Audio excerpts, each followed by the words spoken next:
All right, what's good, y'all? Let's get into it. This week has been the most change in my plan going into the week, coming into Sunday. I went back and edited my lineups from my early week, and I switched a lot of players out. Straight into it, though, the quarterback section. Unless you're playing Superflex or the late slate, Patrick Mahomes and Tom Brady aren't options. But if they are, they're in the baller section. But if you don't want to pay all the way up for them, or you're just playing the Sunday main slate on Fanduel, which doesn't have the Sunday night game, we got Matt Ryan in the baller section at 8,300. It's playing Tampa, two explosive offenses, without much of a running game on either side. You just gotta either put Matt Ryan in, or if you're looking for value, go down to Jameson Winston at 7,400. They're playing in the Dome. This thing is going to be a shootout. My cash lineups are half and half. Matt Ryan. I think I got a little more Jameson Winston just because I like what I can do with the rest of my picks, and I think they're both going to end about similar. But Matt Ryan is the safer one, but Winston, you save almost 1,000. Looking at GPP, Jared Goff, if Cooper Kupp and Brandon Cooks are able to play, then I like him. Even if just one of them can play, he's still got Gurley. He's still got Woods. I think he'll be fine, and I think the injuries might scare some people away. Denver will give up some big plays. Andrew Luck, he's been passing 100 times a game, it seems like. So he seems like a pretty decent selection in GPP. Andy Dalton, I was on him for cash at the start of the week. I took him out of all my cash lineups. Thought more about it. Pittsburgh on the road doesn't throw as much. That's why Ben Roethlisberger isn't in this either, even though it looks like a shootout. It's also a divisional game, so these teams know each other pretty well. So the odds of them looking different than they usually look is pretty good. So I'm just avoiding Dalton in cash, but in GPP, it wouldn't be bad to throw him in a few lineups. Baker Mayfield, he hasn't been performing. He's been playing well. His stats aren't horrible, but they're not great. But he also has the most drop passes of, his receivers have dropped the most passes of anyone in the league. They're at 7.6% drops, which is the highest in the NFL. If you take his 107 attempts, that would come out to, if you gave him all the drops now, he's not going to get all the drops, but these drops are also going to lead to first downs, which are going to be more attempts. So you take those, gives him 8 receptions, 63 yards, and a little more than a third of a touchdown. It was like 0.38. So there's the stats he's missing out on from these drops, plus the first downs that are going to lead to more plays and potentially more touchdowns. So if they can get that in line, he's been playing well. And just each week a new quarterback comes in. It takes time for them to get used to the offense and for the offense to get used to them. So I think he's a good play, and in deeper leagues, picking him up in year-long leagues wouldn't be bad if you need help at quarterback. Running backs, going in the baller section, we got Todd Gurley and Melvin Gordon. Basically every week they're going to be in the baller section.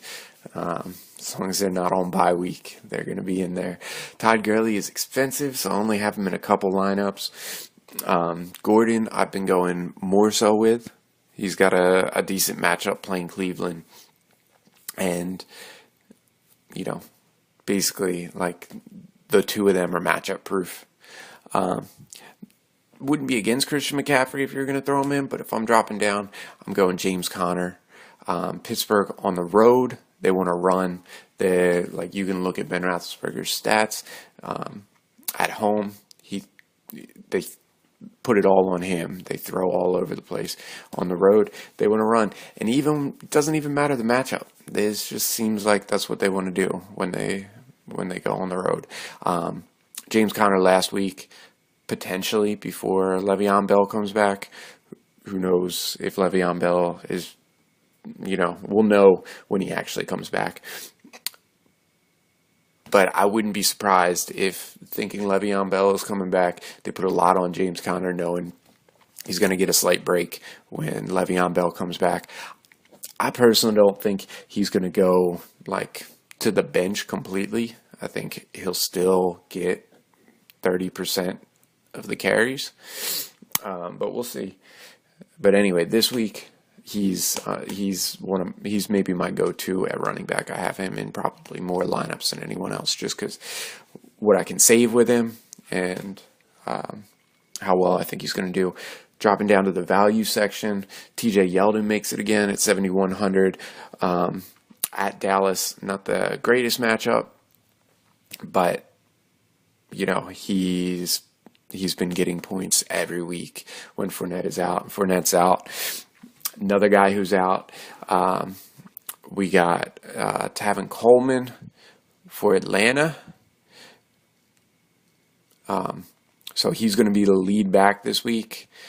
He hasn't done great when he's been the lead back, but in this matchup, there's going to be tons of opportunity for touchdowns. So, him, Devonta Freeman being out gives him all the carries. He only had 7 rushing attempts last week, but the 3 weeks before that, he had 14, 15, 16. Against that offense, he should be able to turn this into a good point total. So I've been throwing him in most of my lineups. I think he gets a touchdown somewhere in this game. Marshawn Lynch is, I think, my go-to. He's coming back. He's playing Seattle. This is in London, so there's a lot of variables in that game. But Marshawn Lynch playing his old team, he's the type of player that's going to want to prove something, but also they've just been giving him the ball. Like last week, he dropped down to only 9 carries, but the weeks before he got 11 the first week, then 18, 19, and 20. And he's been running well. 130 against Cleveland, only 64 against Miami, and 65 against Denver. But he's even getting targets, at least 2 in every game, but he got 4 and 5 in a couple. So he's involved, and I think they know they have to lean on him a good bit. Driving down a little bit further, this is about as low as I'd go in cash games, and I'm just going to say that I'm not going this way in cash games. I haven't put him in any lineups, but I don't think it's a bad play, and if you want to save some money, this is about as low as I'd go in cash games. Jordan Howard at 6,200. Cohen came in and looked like the number 1 back on the team last week, but he's not. Jordan Howard is. I think they came in with the game plan to do that and just stuck with it because it was working. Cohen might have earned some more touches, but I think Howard comes back this week and gets you enough points to pay off value. So a couple things to look out for. Bilal Powell, if what's his name? Isaiah Crowell. If Isaiah Crowell is out, then Bilal Powell becomes almost a must start down at that price range. Actually, kind of there. Where's he at? 5,800. So 5,800. If he's the only back there, then I think he's a must start against Indy. Dropping down, I really wanted to play. Every week I want to play the running back that's going up against Atlanta, especially if they can catch passes. But with Ronald Jones and Peyton Barber both there, there's just too much risk involved in GPP. I think definitely throw each of them in there, see if one of them hit. But in cash, unless one of them is inactive, then I'm staying away. But it's something to pay attention to in case they are. And if you're playing the Superflex or the Sunday Monday, if you got the late night Sunday game, Kareem Hunt at 7,800 is a great play. Here's his carry total. So he started off the season with only 16, went up 18, 18, 19, and 22 last week. And then start off the season with one target his first 3 games. And then he had 2 last week and 4 the week before. So, I think that matchup is perfect for him. New England definitely gives up plenty there. He's starting to get involved in the passing, which is huge. That's kind of necessary for his value. But yeah, and then Sony Michel and James White. Sony Michel is hurt. He's questionable right now. I think they're just taking it easy on him after the surgery. Pay attention to it. If he plays, I'm taking Sony Michel over James White. I know James White has been getting the targets and has been outscoring him, but from a pure number of touches, James White is not, anywhere near it. Sony Michel has been getting 20 plus carries.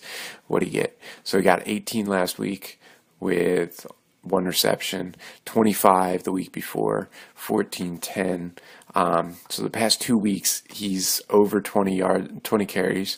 He can also catch the ball. So eventually he's going to get more involved in the catching, in receptions. James White only got 2 rushes last week.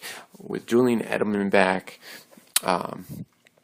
Josh Gordon getting in the mix, he's not going to be seeing 10 to 14 targets. He did the same thing last year. He's going to drop off at some point. If you have him in season long, sell him for what you can get.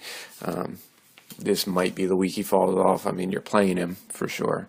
And I even have him in some of my lineups on here. The one where I have Tom Brady in the Superflex, James White. I don't think he falls off this week, but I think eventually he does. Moving on to wide receivers. So in the baller section, we got Julio Jones. I know I told you Julio last week, but this has got to be his week. Eventually he's got to get it. But also last week, wasn't expecting Joe Hayden on Pittsburgh to shadow him. They started doing that 2 weeks ago on DeAndre Hopkins, but aside from that, they hadn't really done it. And so they switched up the way they do defense, and it worked. It at least worked on the top wide receiver, top options the past 2 weeks. So they'll probably keep doing that, which is why AJ Green is a fade for me. It looks like a good matchup, but it's kind of like when you got your guy going up against the Saints and he's the number 1 on the team. The Saints can stop the number 1 option. It's the number 2 option that's going to eat. And then Antonio Brown, he is on the road, so I got to fade him a bit because they just don't throw on the road. So the high end, the expensive ones, DeAndre Hopkins, Buffalo, not a great match. So I'm going down, even Adam Thielen against Arizona. That's a game where they should run more, and they should just beat them pretty easily, not have to pass the second half. So that leaves Julio as the best option on the board. Playing Atlanta, who just can't cover him at all. This has to be the week he gets involved. So I think an awesome game stack is Julio at 8,500 and Mike Evans at $8,000. Going up against Atlanta's defense. Tampa Bay and Atlanta are just awful. So they're my 2 baller section. They're the 2 that I'm trying, now that I've found some value at running back, they're the 2 that I'm trying to reach up for. In that mid-level, we got Jarvis Landry, 6,900. playing the Chargers, so there's shootout potential, point potential for sure. Cooper Kupp, if he plays at Denver, 6,800, you get a piece of that offense, and he's the cheapest one and seems to be scoring as much or more each week than, he's just been killing it. And I don't know why he's still at 6,800. I mean, this week he's hurt, so it makes sense, but I don't think that really played into it. I think it would have been at 6,800 with or without the concussion. Going down to the value section, we got Tyler Boyd at 6,300 versus Pittsburgh. So just like I said with AJ Green, if Joe Hayden shadows AJ Green, that leaves Boyd to pick up the rest of the passing offense. So Boyd and Mixon, I think are going to get a lot of receptions this game. Mixon, I don't think is, just going back to the running back, is bad play. I think as long as you stay up in that relatively upper echelon with a couple of the names that I threw, basically anybody at the top, if you're paying up, I think you're safe with them, pretty much. I'd avoid Ezekiel Elliott against Jacksonville, but that's just me. But back to the wide receivers. So Tyler Boyd didn't do so great last week, but 6,300. I explained a little bit into why he didn't do so good last week in my earlier video, but that's where I'm going. Tyler Boyd, he's in a ton of my lineups just like he was last week, so if I get burned again, I get burned again, but I'm not going to let recency bias see. Everybody has bad games. I'm taking him, and I think a lot of people won't, so that gives you an advantage. Mohamed Sanu, 5,800 versus Tampa Bay. Shootout potential. Just if I don't get Julio, I go down to him. That's if I can't afford Julio, then I'll take Sanu. Chester Rogers, 5,700. The New York Jets, not the most alluring pick, but he got what was his stats last week? Because I know he got the touchdown, but he also saw quite a bit of targets. Here we go. Okay. Yeah, 11 targets the past 2 weeks, 8 receptions both weeks. He actually didn't get the touchdown. Could have sworn he got that, but 66 yards last week and 85 yards the week before. T.Y. Hilton is going to be out again. Ebron could even be out at tight end. Those receptions, they've been throwing like crazy. They don't have a run game. Those receptions got to go somewhere. And it's really him and Hines where, they got to go, especially if Ebron is out. But if Ebron's playing at tight end, I'll just move on. GPP play, and even 50-50 is not so bad, but John Brown, he only had 4 receptions for 58 yards, but he had 14 targets. He's playing Tennessee, and he's only 6,300. I wouldn't even be against him in 50-50, but in GPP, definitely find a way to put him in some lineups if you're doing that. Tight ends, if you're playing the Sunday main slate, Kelsey is just the way to go if you can save up enough money for him. Looking at some of the running backs, save money, I was able to get him in the lineup where I paid up for Tom Brady, Patrick Mahomes, and Kelsey. And still, I'll drop that in the next video. But Kelsey at 7,700 versus at New England. Ebron, if he plays, he's got a list of injuries. So shin, quad, ankle, knee. It's listed as questionable. I haven't put him in my lineups because I don't want to go back and have to change it all. But if Sunday comes and he's in, I might go back and change one of my lineups to fit him in. But that's a lot of injuries and questionable tag pretty late in the week. In the value section, we got Austin Hooper, who, it sounds risky. And it is a bit, but playing in that shootout game, Tampa has been awful against tight ends. And Austin Hooper, his reception total, 4-5-4-2. So they're the first 4 weeks of the season. For a tight end, not so bad. That 2 is pretty awful. But 4-5-4, that's, as awful as tight ends are, that's decent. And then 12 last week. So that 12 is not going to continue, but that might be a sign that they're trying to get him more involved in the offense. Maybe goes up from that 4-5 to 5-6, even 6-7 this game. I think at 5,600 it's worth it. Dropping down, you got Vance McDonald. Last week, if you listen to me, he burned us both, but he burned me. But again, recency biasy, and at 6,400 at Cincinnati, he's a great value play. Cameron Brate is the best play of the week at tight end. He's not. Some people are selling him as a guarantee. He's not, but at 4,500, he's about as close to a guarantee as you can get in that range. I mean, I trust him a lot more than I do Vance McDonald now.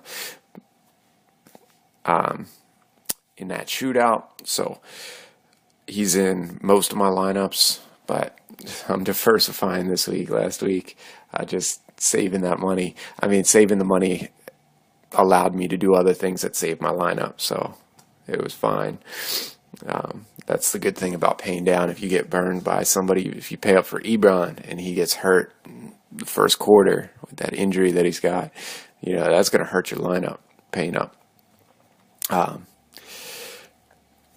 Going for defenses, I got 4 options. There's Jacksonville at Dallas, 4,700. Also 4,700, Houston versus Buffalo. 4,500, Chicago at Miami. And 4,100, Dallas versus Jacksonville. If I'm paying up at 4,700, I want to go with the Houston game where they're at home. Buffalo's on the road. Buffalo's just that bad. Chicago is my play of the week on defense. 4,500 at Miami. Chicago is by far the highest scoring defense. I don't know exactly what the point total are, but I know it's not even close. Chicago has just been scoring 18 points or something per game. What are they? Okay, maybe not 18. Okay, I exaggerated a bit, but 14, 13, 17, 14. That's a great week any week. Their lowest has been one of the top defenses of the week, and they're playing Miami. Great matchup for them. And then Dallas playing Jacksonville. Blake Bortles is just awful. He's going to throw at least 1 pick. Dallas front line is going to get 3-4 sacks. They're just mismatched with Jacksonville. I think Jacksonville has some injuries on the offensive line too. So at 4,100, I'm basically going Chicago and Dallas. That Tennessee-Baltimore game isn't bad either. If you want to save a little bit of money, throw Tennessee or Baltimore in. But yeah, that's where I'm going this week. I'll make another video with a few lineups, but there you go. There's some advice for you. Good luck making money, y'all.